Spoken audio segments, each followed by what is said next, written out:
नमस्कार, सुप्रभात प्यारे विद्यार्थियों। कक्षा 12वीं अनिवार्य हिंदी की ऑनलाइन क्लासेस में आप सभी का हार्दिक स्वागत एवं अभिनंदन। प्यारे विद्यार्थियों, जैसा कि आपको विदित है कि अपन गद्य पाठ पढ़ रहे थे। गद्य भाग में लेखक आचार्य रामचंद्र शुक्ल द्वारा रचित निबंध भाए जो चिंतामणि के भाग से अवतरित हैं। प्यारे विद्यार्थियों, हमने इससे पूर्वोत्तर के वीडियो में ये देखा था कि मनुष्य में सभ्यता का जितना हास हुआ और असभ्यता का जितना वह पक्षधर बना, इसी वजह से वह भय और असभ्य होने से वह उन लोगों का आदर सम्मान करने लगा जो लोग अनीति के विचार, दुराचार और अराजकता के पथ पर चलने वाले थे। प्यारे विद्यार्थियों, लेखक ने यह भी बताया कि आज ये अशिक्षित होने के कारण यह असभ्य लोग किस प्रकार भय और शारीरिक दंड के आशंका के पीछे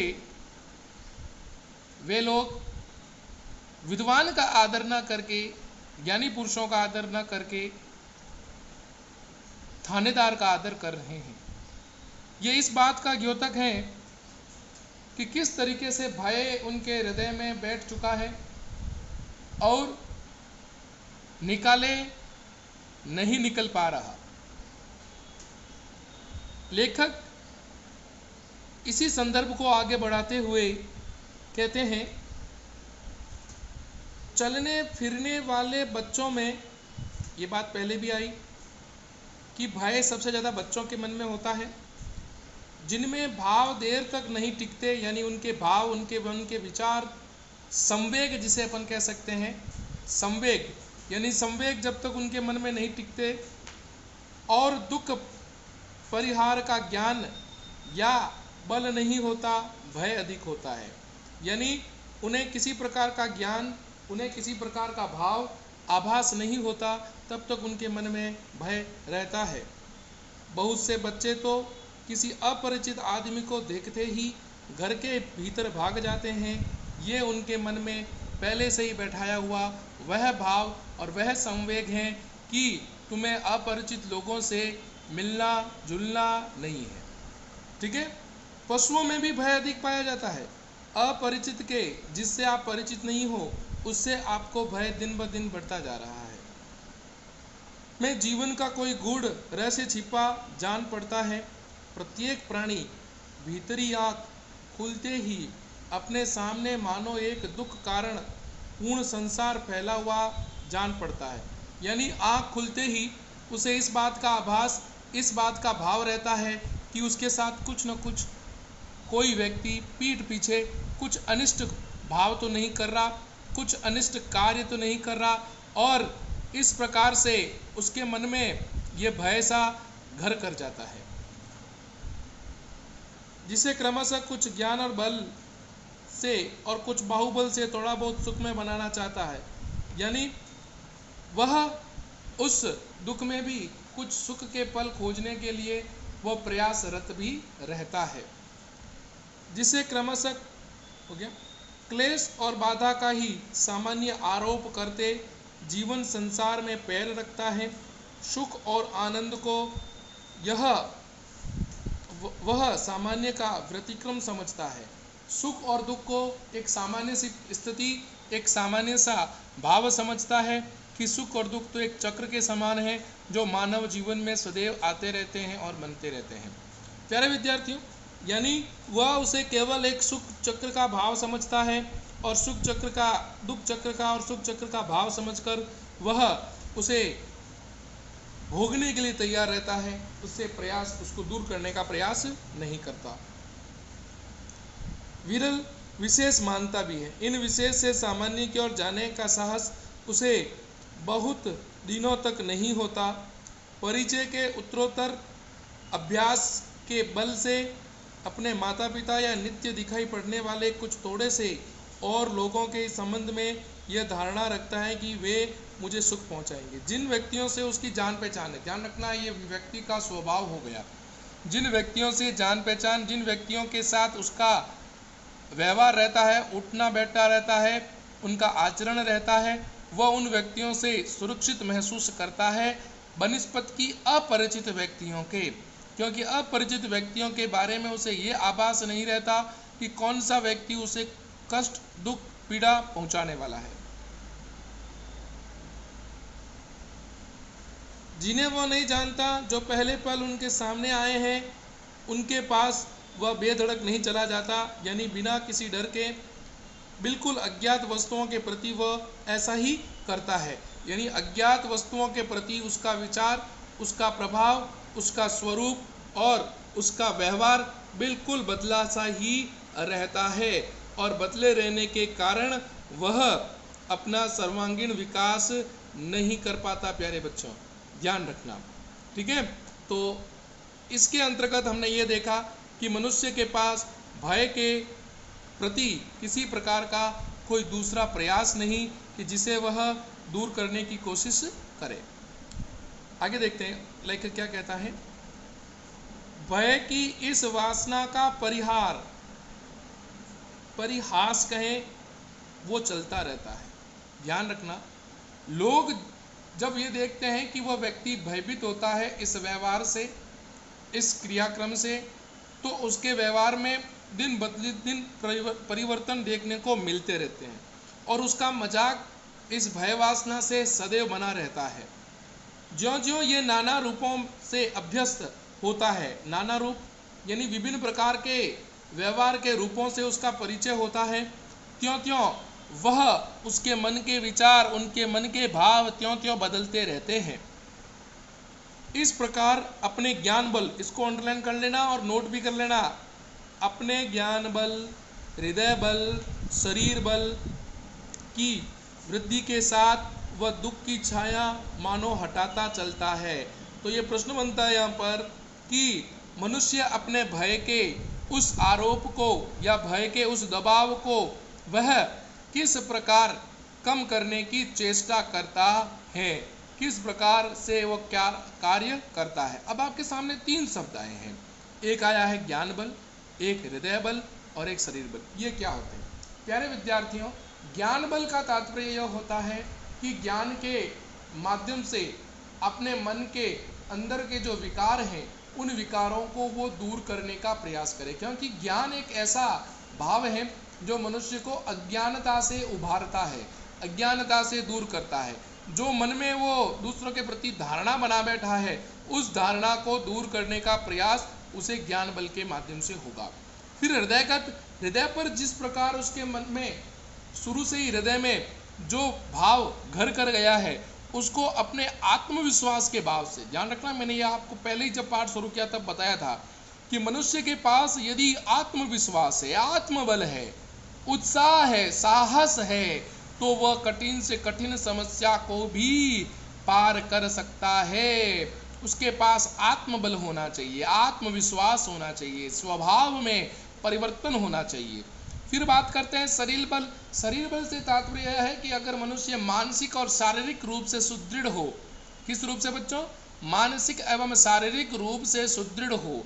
मानसिक और शारीरिक रूप से सुदृढ़ मनुष्य कभी भी भयभीत नहीं होता, कभी भी वह भय से आतुर नहीं होता, क्योंकि उसके मन में सदैव विचार और व्यवहार से वह सकुशल होता है, व्यवहार से वह स्वच्छंद होता है, और उसकी यही स्वच्छंदता, व्यवहार के इसी स्वच्छंदतावाद से भय उसके समीप भटकता भी नहीं है। ये थे ज्ञान बल, हृदय बल और शरीर बल। आगे देखते हैं। समस्त मनुष्य जाति की सभ्यता के विकास का यही क्रम रहा है कि वह ज्ञान के माध्यम से, आत्मविश्वास, आत्मबल और शारीरिक और मानसिक विकास के माध्यम से वह अपने ऊपर आए भय के दबाव को काफ़ी हद तक ठीक कर सकता है। भूतों का भय तो अब बहुत कुछ छूट गया है। ये पहले हुआ करता था, भूत प्रेत चुड़ैल से मनुष्य डरता था, उसके हृदय में कहीं ना कहीं अंधेरे को देखकर या अपने आसपास के डरावने वातावरण को देखकर उसे भूत और चुड़ैल का डर रहता था, लेकिन अब वो धीरे धीरे कम हो गया। पशुओं की बाधा भी मनुष्य के लिए प्राय नहीं रह गई। अब पशुओं से भी डरना, वो शेर से भी नहीं डरता है, चिंकारा से, ये इससे भी नहीं डरता, चीता से भी नहीं डरता। तो वो डर धीरे धीरे यहाँ तक तो कम हो रहा है। पर ये बात विचारने योग्य है, पर मनुष्य के लिए मनुष्य का भय बना हुआ है। ये मनुष्य का मनुष्य से भय क्या है?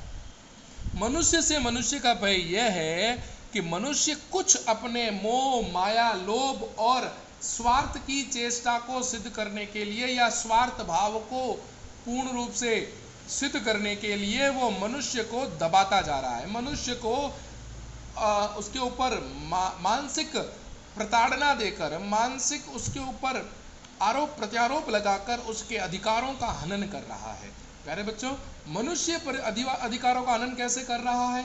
जैसे कि पहले पूर्व जमाने में या प्राचीन काल में देखें तो बलात् का मतलब यह होता है कि उसके ऊपर बलपूर्वक उसके ऊपर अपना स्वामित्व जगाना। तो बलपूर्वक ऐसे निर्धन और मध्यम वर्ग के परिवार के लोगों पर वह अपने बल के साहित्य से उनके ऊपर थोड़ा प्रभाव छोड़ता था और उसे अपने वश में करने का प्रयास करता था। धीरे धीरे यही रूप आज बदलता जा रहा है। उनका यह अत्याचार, उनका यह भाव धीरे धीरे बदल रहा है। वो किस रूप में बदल रहा है, आइए देखते हैं। इस भय के छूटने के लक्षण भी नहीं दिखाई देते, पर मनुष्य के दुख का कारण मनुष्य ही है। आज मनुष्य के दुख का कारण है, क्योंकि वो कहता है ना कि अपना उल्लू सीधा करना, अपना स्वार्थ साधना, और उसके लिए वह मानव का भी इस्तेमाल कर सकता है और उसमें मानव के संवेगों का सबसे अधिक इस्तेमाल करता है कि मानव संवेगों का फायदा उठाकर, मानव संवेदों के भाव को उठाकर वह इस बात से पूर्ण रूपेण लोगों को अपने वश में करने का प्रयास करता है। तो ये भय उनको बढ़ता जा रहा है। सभ्यता से अंतर केवल इतना ही पड़ रहा है। सभ्यता से अंतर केवल इतना ही पड़ रहा है प्यारे बच्चों कि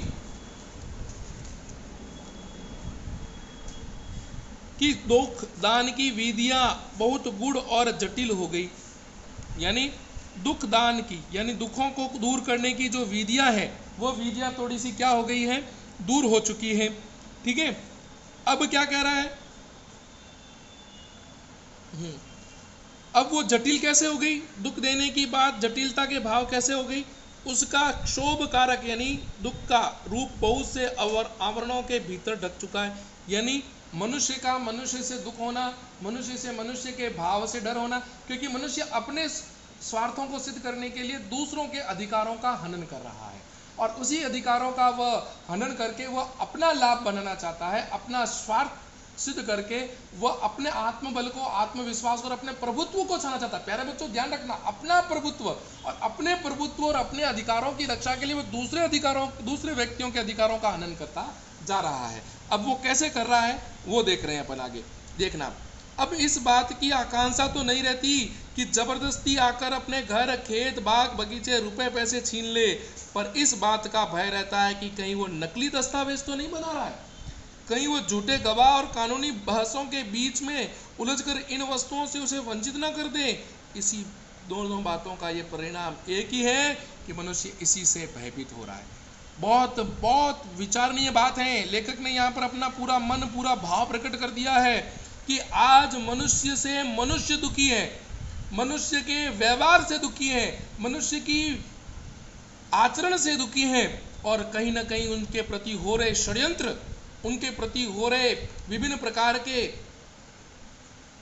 षड्यंत्रों का आयोजन करना और उसे पीठ पीछे उसके विरुद्ध कोई ऐसा अभियान चलाना जिससे कि उसे ऐसी प्रिय वस्तु से दूर करना। आप देख लीजिए, पहले तो जबरदस्ती मुंह के सामने लाठी के बल पर अधिकार कर लिया जाता था जमीन जायदाद पर, लेकिन आज झूठे गवाह, कानूनी दाव पेच, जाली और नकली हस्ताक्षर, जाली रिपोर्टें, नकली दस्तावेज का प्रयोग करके वह लोगों को दुख पहुंचाने की, पीड़ा पहुंचाने की, कष्ट पहुंचाने की तैयारी करता है। और प्यारे विद्यार्थियों, वो इसी पीड़ा और दुख की आशंका में, यही पीड़ा और दुख कि कहीं कोई ऐसा नहीं हो कि मेरे नकली साइन करवा ले, कहीं ऐसा नहीं हो कि मेरे घर के नकली दस्तावेज बनवा दे, कहीं ऐसा नहीं हो कि मेरे नकली जीवन के भावों को लेकर वह मेरे अधिकारों का हनन कर ले। और इसी आशंका के चलते मनुष्य को भय होता जा रहा है, भय बढ़ता जा रहा है। इसीलिए लेखक श्री आचार्य रामचंद्र शुक्ल ने कहा है कि जब मनुष्य ही मनुष्य का क्या बन जाएगा प्यारे बच्चों, शत्रु बन जाएगा, तो मानव सभ्यता का पतन हो जाएगा। और वही हो रहा है। प्रारंभिक समय में ऐसा नहीं था, लेकिन अब इस समय लोगों के अपराध, लोगों की विचारधाराएं, लोगों का आचरण कुछ बदल गया है। वो अलग अलग तरीके से, नए तौर तरीके से सोच कर लोगों को परेशान, दुख और कष्ट पहुंचाने में लगे। और इसी आशंका के चलते मनुष्य के हृदय में भय घर कर जाता है प्यारे विद्यार्थी। यही कारण है कि उसे यह आशंका रहती है कि कोई उसके जमीन हड़प लेगा, वो भी कैसे, बिना लड़ाई झगड़े किए, नकली दस्तावेज लगाकर, गवाह प्रस्तुत करके, या भ्रष्टाचार से उसके साथ कुछ अनिष्ट करने की वह सोच सकता है। सभ्यता की वर्तमान स्थिति में एक व्यक्ति को दूसरे व्यक्ति के वैसा भय तो नहीं रहा जैसा पहले रहा करता था, पर एक जाति को दूसरी जाति से, एक देश के दूसरे देश से भय है। और भय है आज के उन बल पर, भय है आज की उन स्पर्धा पर, भय है आज के षड्यंत्रों पर, भय है उसको कूटनीति का, कि कहीं ऐसा नहीं हो कि लोगों को वह उसके खिलाफ भड़का ले, लोगों के उसके लिए खड़ा कर दे। ये उसको भय बनता जा रहा है, एक जाति को दूसरी जाति का, कि कहीं वो जाति उसके ऊपर हावी नहीं हो जाए, एक धर्म का दूसरे धर्म का, कि वो धर्म उसके प्रभाव को, प्रभुत्व को नष्ट नहीं कर ले। ये भय दिन ब दिन बढ़ता जा रहा है प्यारे विद्यार्थियों। वहीं सबल और निर्बल के बीच में खाई मोटी होती जा रही है। सबल का मतलब जो बलवान है, और निर्बल का मतलब जो कमजोर है, चाहे वो धन से हो, मन से हो, शरीर से हो। उनको इस बात का भय रहता है कि कहीं सबल व्यक्ति, बलवान व्यक्ति अपने बल के माध्यम से उसके परिवारजनों पर, उसके जीवन पर कहीं ना कहीं अत्याचार, कहीं कहीं आरोप नहीं लगा दे। ठीक है ना। तो सबल और निर्बल देशों के बीच अर्थ संघर्ष। अर्थ संघर्ष का तात्पर्य, अर्थ का मतलब क्या होता है बच्चों? धन, संपदा। आप देख लीजिए डॉलर आज कितना महंगा होता जा रहा है, रुपया कितना गिर रहा है। तो ये क्या है? ये अर्थ स्पर्धा है? कहीं कहीं हमारा रुपया मजबूत होता है तो किसी और की करेंसी या मुद्रा हमारे रुपए से कम है। तो ये क्या है? ये आर्थिक युग आ गया जहां लोगों को आर्थिक पिछड़ा रहे हैं। अब आपको मैं एक बात बता दूं, आज के वर्तमान परिप्रेक्ष्य में कोरोना काल चल रहा है। कोरोना आया थी एक सामान्य सा वायरस, जिसने क्या कर दिया, सारे लोगों के जीवन को अस्त व्यस्त कर दिया, आर्थिक जीवन को नष्ट भ्रष्ट कर दिया। और आप देख रहे हैं कईयों लोगों के व्यापार धंधे चौपट हो गए। तो ये आर्थिक स्पर्धा ही तो है।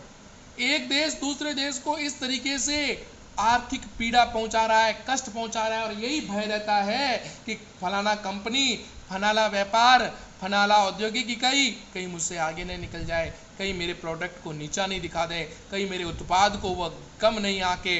इस प्रकार का भय दिन ब दिन बढ़ता जा रहा है। सबल और निर्बल देश, सबल और निर्बल देशों के बीच का यह भाव, सबल और निर्बल देशों के बीच का यह भाव आज दिन ब दिन बढ़ता जा रहा है। सबल और निर्बल देशों के बीच अर्थ शोषण। अर्थ शोषण का मतलब मैंने अभी आपको क्या बताया? आर्थिक यानी धन दौलत, अर्थ यानी धन। इस धन दौलत का लोगों को अत्यधिक लोन, अत्यधिक ऋण दिया जा रहे हैं। जो देश अपने आप में बड़े सबल हैं, जो अपने आप में विशिष्ट रूप से जिसे अपन कह सकते हैं विकासशील देश हैं, वो अर्ध विकसित देशों को इस प्रकार का लोन देकर उन्हें अपने पैरों तले रखते हैं। बहुत से ऐसे देश के उदाहरण हैं। मैं आपको बताना चाहूँ तो आप राजनीतिक परिदृश्य में देख रहे होंगे कि किस तरीके से एक सबल राष्ट्र अपने स्वार्थों को सिद्ध के लिए किसको मोहरा बना रहा है और किसके साथ वो किस प्रकार का व्यवहार करके अपना स्वार्थ सिद्ध कर रहा है। तो अर्थ शोषण की भी क्या होती जा रही है, दिन ब दिन खाई बढ़ती जा रही है। एक क्षण का विराम नहीं, एक सार्वभौम वणिक वृत्ति का तात्पर्य होता है प्यारे बच्चों वैश्यवृत्ति। वैश्यवृत्ति जो होती ना,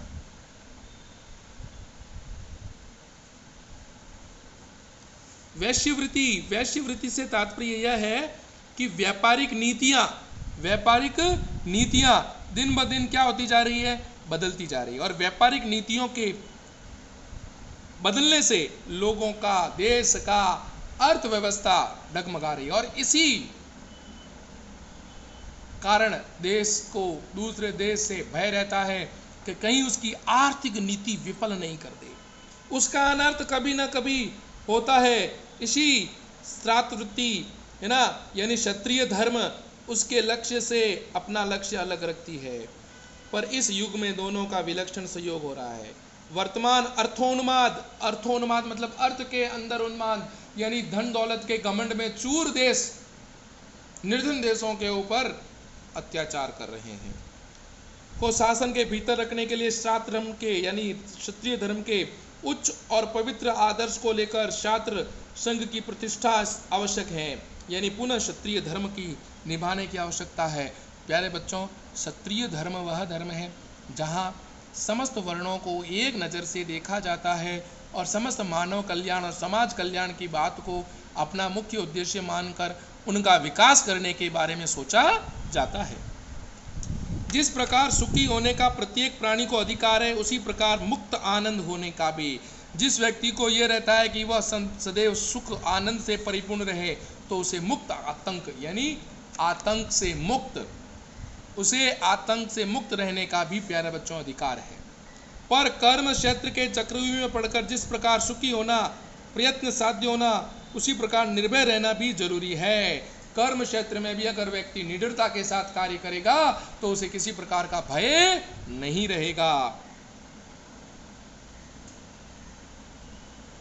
जिस प्रकार सुखी होना प्रयत्न साधन होता है, उसी प्रकार निर्भय रहना भी है। निर्भयता के संपादन के लिए दो बातें अपेक्षित हैं, यानी बिना किसी डर की बात की भावनाओं के लिए दो बातें जरूरी हैं। पहली यह कि दूसरों के हमसे किसी प्रकार का भय या कष्ट नहीं हो। पहली बात आप मन में ये बैठा लें कि मुझे किसी और के प्रति अपने मन में कोई भय नहीं रखना है, कोई कष्ट नहीं रखना है, कोई दुख रखने की आवश्यकता नहीं। दूसरी यह है कि हमको कष्ट या भय पहुंचाने का साहस न कर सके, किसी में ये दम नहीं हो। आप अपना विचार, आप अपना व्यवहार इस तरीके से रखो कि किसी व्यक्ति को आपके ऊपर अत्याचार करने, आपके ऊपर आरोप लगाने में भय हो, है, उसे लगे कि भाई मैं इस व्यक्ति को नुकसान नहीं पहुंचा सकता। ऐसा आत्मविश्वास, ऐसा साहस, ऐसा उत्साह आपको अपने मन में बैठाना होगा। इनमें से एक का संबंध उत्कृष्टशील यानी स्वभाव, व्यवहार, चरित्र से है बच्चों, और दूसरी का शक्ति और पुरुषार्थ से। बिल्कुल, पहला जो आपको किसी से भय कष्ट नहीं हो, कब होगा? जब आपका अच्छा व्यवहार, अच्छा शरीर और अच्छा आपका आचरण होगा। आप सच बोलेंगे, अच्छा आचरण का अनुसरण करेंगे तो निश्चय ही आपको कोई कष्ट पहुंचाने से कष्ट नहीं पहुंचा सकता। दूसरी शक्ति और पुरुषार्थ का, अगर आपके पास शक्ति, साहस, उत्साह, आत्मबल है तो कोई आपको कष्ट नहीं पहुंचाएगा, डराएगा नहीं। ठीक है, इस संसार में किसी को न डराने से ही डरने की संभावना दूर नहीं हो सकती। साधु से साधु प्रकृति वाले को कुछ क्रूर लोभियों से क्लेश पहुंचता है। साधु से साधु मतलब सज्जन से सज्जन, शांत से शांत व्यक्तियों के साथ दूसरे लोगों और क्रूर और लोभियों से क्लेश यानी डर पहुंचता है, पीड़ा पहुंचती है। अतः उसके प्रयत्नों को विफल या भय संचार द्वारा रोकने की आवश्यकता से हम बच नहीं सकते। अर्थात जिससे भय संचार होता है उससे हम बच तो नहीं सकते, लेकिन अपने मन में आत्मबल, आत्मविश्वास, आत्मसंयम, उत्साह, आचरणशील के माध्यम से इस भय पर जीत हासिल कर सकते हैं प्यारे विद्यार्थियों।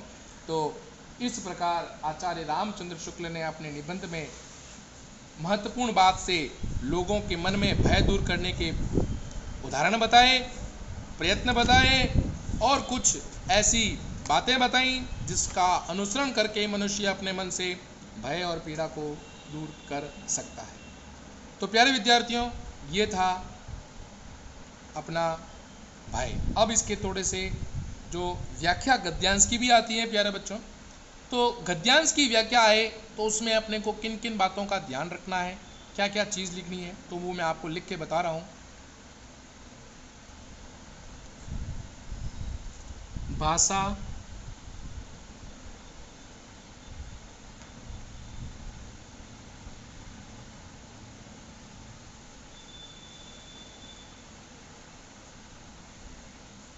भाषा सहज एवं सरल है।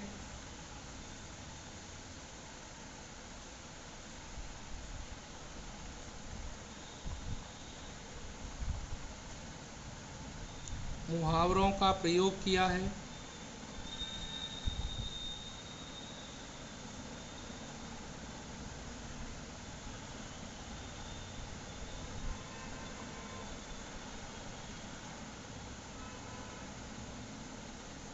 जीवन शैली व आचरण,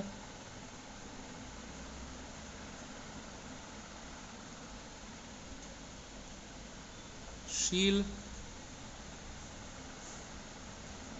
का बोध कराया है।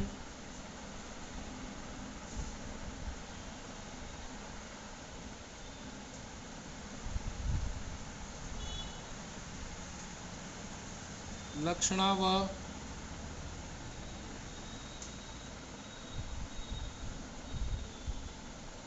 व्यंजना शब्द शक्ति,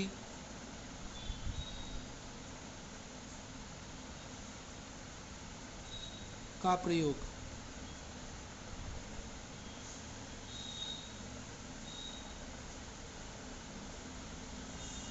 खड़ी बोली का प्रभाव। तो ये था हमारा विशेष का बिंदु।